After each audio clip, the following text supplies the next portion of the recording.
भजनलाल सरकार की शहरों को बड़ी सौगात देने की तैयारी है। शहरों के विकास पर खर्च होंगे करीब 18,500 करोड़ रुपए। 4 बड़े शहर और 26 सैटेलाइट टाउन्स पर खर्च होगी ये बड़ी राशि। विश्व बैंक और एशियन विकास बैंक ने राज्य सरकार को प्रस्ताव दिया है और इस राशि में से 70% राशि का ऋण देने का प्रस्ताव दिया है। इन दोनों बैंकों का करीब 13,000 करोड़ रुपए देने का प्रस्ताव है। शेष करीब 5500 करोड़ रुपए राज्य सरकार देगी। RUIDP के 5वें चरण में कुल 40 शहरों का विकास होगा और इनमें 10 संभागीय मुख्यालय जयपुर, जोधपुर, भरतपुर, कोटा, अजमेर, बीकानेर, उदयपुर, पाली, सीकर और बांसवाड़ा शामिल है और इनके अलावा अधिक जनसंख्या घनत्व वाले 4 शहर शामिल हैं। चूरू, श्रीगंगानगर, झुंझुनू और टोंक शामिल है। जयपुर, जोधपुर, अजमेर, कोटा और भरतपुर के 26 सैटेलाइट टाउन्स भी इनमें शामिल हैं।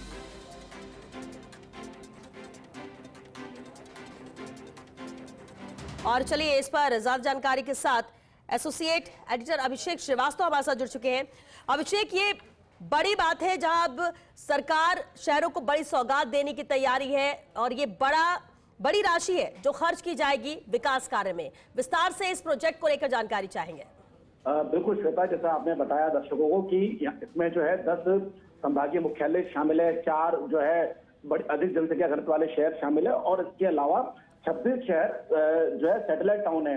तो मैं आपको बता दूं कि जो सैटेलाइट टाउन है जो है वो जयपुर, जोधपुर, अजमेर, कोटा और भरतपुर के हैं। जयपुर की अगर हम बात करें तो जयपुर का जो सैटेलाइट टाउन है दूदू, चोमू, बस्सी, बगरू, चाकसू, जोबनेर, फुलेरा, दौसा, शाहपुरा, रींगस, श्री माधोपुर और खाटू श्याम जी। ऐसे जोधपुर की अगर हम बात करें तो पीपाड़ शहर, बिलाड़ा, सोजित, बालेसर, साटन।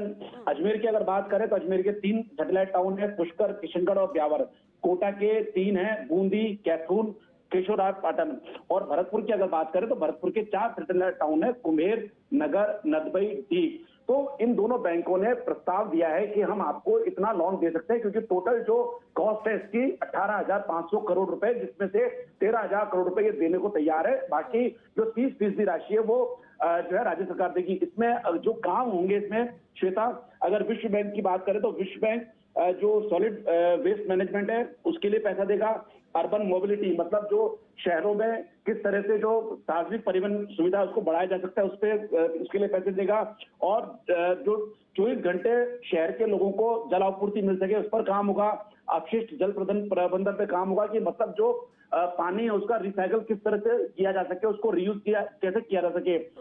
इसके अलावा जो कल्चरल और सोशल स्ट्रेंथनिंग है उस पर काम होंगे। इसके तहत जैसे किसी शहर में जो विरासत है, जो हेरिटेज है, उसके संरक्षण की बात होगी, मनोरंजन सुविधाएं बढ़ाने को लेकर बात होगी, शहरों के सौंदर्य के काम होंगे, कम्युनिटी सेंटर डेवलपमेंट के काम होंगे और फायर फाइटिंग को लेकर काम होंगे। इसके अलावा शहरों में जो ग्रीन स्पेस है उसको बढ़ाने के लिए भी काम किया जाएगा।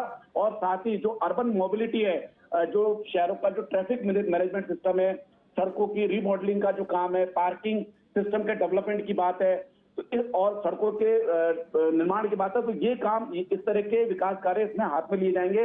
अभी ये प्रस्ताव दिया है, राज्य सरकार इस पर विचार करेगी, फाइनेंस डिपार्टमेंट विचार करेगा, उसके बाद मुख्यमंत्री भजनलाल शर्मा के पास फाइल जाएगी। मुख्यमंत्री भजनलाल शर्मा जब इसको अप्रूव कर देंगे तो उसके बाद ये गवर्नमेंट ऑफ इंडिया का जो डिपार्टमेंट ऑफ इकोनॉमिक अफेयर है वहां पे ये फाइल जाएगी। वहां से अप्रूव होने के बाद ये लोन सैंक्शन होगा और लोन सैंक्शन होने के बाद ये जितने भी काम है शहरवार इनकी DPR तैयार होगी और मौके पर काम शुरू हो जाएगा। ये पूरा जो प्रोसेस है, इस पूरे अप्रूवल में करीब जो जानकार बताते हैं करीब 6 महीने का समय लगेगा। उसके बाद जो DPR बनती है उसमें 3-4 महीने और लगेंगे। तो हम कह सकते हैं कि मार्च 2025 तक मौके पर काम शुरू कर दिया जाएगा। तो मार्च 2025 तक जो RUIDP है, जो RUIDP इस तरह के जो फंडिंग के जो प्रोजेक्ट होते हैं उनको एग्जीक्यूट करती है। ये RUIDP का 5वां चरण है। इससे पहले 4 चरण RUIDP जो है लागू कर चुका है और ये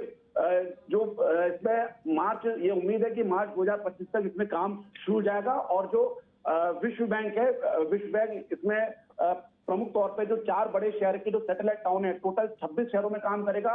और एशियन विकास बैंक है वो सभी 40 शहरों में काम करेगा। और अगर हम इन दोनों बैंकों का अलग अलग सेग्रीगेशन देखें कि ये जो बैंक है किन किन कामों के लिए फंडिंग करेंगे, तो वर्ल्ड बैंक की अगर हम बात करें तो वर्ल्ड बैंक जो है सॉलिड वेस्ट मैनेजमेंट के लिए पैसा देगा, अर्बन मोबिलिटी के लिए देगा, क्लाइमेट चेंज के लिए देगा और सिटी अपग्रेडेशन मतलब सिटी अपग्रेडेशन का मतलब यहाँ पर यह है कि जो शहर के लोग रहते हैं उनकी आजीविका को किस तरह से बढ़ाया जा सके। और एडीबी की अगर हम बात करें तो एडीबी जो है वाटर सप्लाई को लेकर उन प्रोजेक्ट के लिए फंडिंग करेगा, जिसमें जो 24/7 वाटर सप्लाई का है और जो फायर फाइटिंग का है, ड्रेनेज का है, सीवरेज का है, इस तरह के काम किए जाएंगे। ये जो पूरा 5वां चरण है आरवीआईडीपी का, उसका उद्देश्य यही है कि जो प्रदेश के शहरों का जो जिस तरह से बेतरतीब फैलाव हो रहा है उसको रोका जाए, और साथ ही साथ जो आसपास के जो सैटेलाइट टाउन है उनको इस तरह से डेवलप किया जाए, क्योंकि अभी स्थिति ये हो रही है कि इन सैटेलाइट टाउन में रोजगार नहीं है, ये विकसित नहीं है। इसके चलते यहाँ के लोग बड़े शहरों में आते हैं और बड़े शहरों में भीड़ बढ़ती है और ट्रैफिक की प्रॉब्लम होती है। तो ये जो पूरा 5वां चरण है, इसका उद्देश्य यह है कि किसी भी तरह से जो रिवर्स माइग्रेशन है उसको प्रमोट किया जाए, कि जो लोग सैटेलाइट टाउन में रहते हैं उनको वहीं पर ही सभी सुविधाएं मिले, उनको आजीविका की सुविधा वहीं मिले और वो पास के शहरों में नहीं आए।